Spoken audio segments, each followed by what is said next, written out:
Well, I don't agree at all. First off, how is it possible that anybody with any kind of sanity would consider the United States or Britain or the West in general to be in any kind of position to be punishing anyone for any illegalities? If we want to take a look at Iraq, there is at least 1 million, probably even close to 2 million dead. We invaded that country, destroyed it, created millions of orphans, millions of refugees, and never even so much as apologized for that. Let's go back to Vietnam, where we dropped 20 million bombs, more than all of World War II combined. We have destroyed so many countries. We have tortured and killed and maimed and raped around this planet. Who in the hell in their right mind would consider the United States or the West in general to be in any position to punish anybody? Never mind the obvious facts that this is a false flag attack and a long list of false flag attacks, which let's get into that, please. Well, we don't operate under international law. What we have is the color of law, the law of the jungle, in which the rich and the powerful basically determine what goes and what doesn't go. Iraq is a perfect example of that. Why isn't Tony Blair and George Bush rotting away in a prison cell for the rest of their lives? Because the law is not being applied. These are war criminals, and they should be in prison for the rest of their lives, if not executed, if their own rules were adhered to for their own crimes.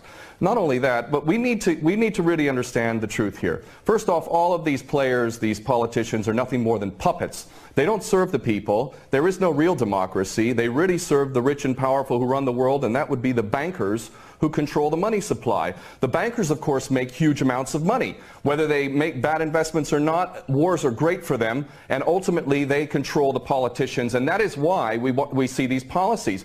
Obama and Cameron are nothing more than puppets who read the script, and the script is we need another war. And the reason why we need another war, according to these psychopaths who are running the world, is because more and more people, despite the clueless masses who continue to be entranced by things so ridiculous as X Factor and American Idol, there is larger numbers of people around the world who are realizing the truth and beginning to recapture the capacity to think for themselves. And they can see that these people who are being put in positions of public trust are defying that trust and representing an agenda which they could never speak about openly, because they're nothing more than prostitutes and nothing more than minions for the powers that be.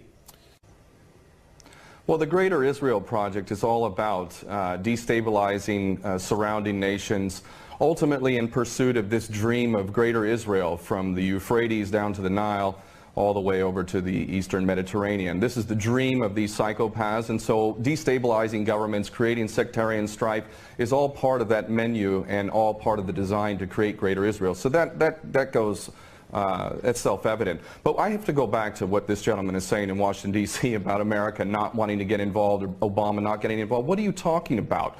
We have been arming people directly who are Al-Qaeda. Al-Nusra Front is Al-Qaeda. These people are psychopaths to the worst order. They are conducting suicide attacks. They are gassing people. We know, Carla Del Ponte said in May, that it was the so-called rebels in Syria that were using sarin gas, not the Bashar al-Assad regime. No, it was not. We know that the United States president is arming people who are on the U.S. terrorist list. He should be convicted of aiding and abetting, giving material support to a terrorist organization. But then again, you know what? We, the West, the United States in particular, Israel and Britain, are the biggest terrorists on the planet. So our little junior partners in Al-Qaeda, which is nothing more than a CIA database, thus the name Al-Qaeda, this is nothing more than a group of terrorists working together, each playing one different role, but all of them working together for the same goal, which is to maintain this hideous and sick and twisted, unjust world that we have, which is a perpetual state of war. Always one illusion, one boogeyman after another. But the fact is, Obama is nothing more than a puppet war criminal, just like his predecessor and every other U.S. president before him. So please don't tell people out there that the U.S. is not involved. It's directly involved, and it is arming people who are absolute psychopaths. Because the United States has never been interested in anything. Kenneth, go ahead. Has never been interested in anything other than war. The United States is in a perpetual state of war because the bankers control the politicians, and they read the script as given to them by the banksters, and they make huge amounts of money off of this.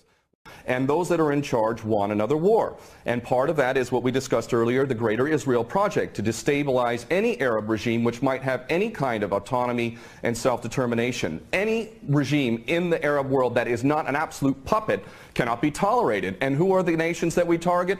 Those that are not puppets. We don't target those like the Saudi regime, which is the biggest human rights violator in that region. It's cutting off people's heads in public, cutting off hands. It is the most grotesque regime on the planet, and yet we give that regime weapons, and it's no problem whatsoever. The duplicity and hypocrisy of the United States and the West can't even be measured. It is so enormous. And these mouthpieces, such as this gentleman in Washington, is only doing a disservice to himself and his country. And the fact is that American sons and daughters will get involved in this yet again, and these chicken hawks who are pretending to care about the Syrian people are going to be sacrificing not their own sons and daughters. I would like this man to send his sons and daughters and his grandchildren off to Syria when this turns into a greater conflict, because this is what we're flirting with, is a world war. A third world war. This is not a joke. We are flirting with a third world war on the basis that apparently we care so much about the Syrian people, just like we care so much about the Iraqi people and the Afghani people.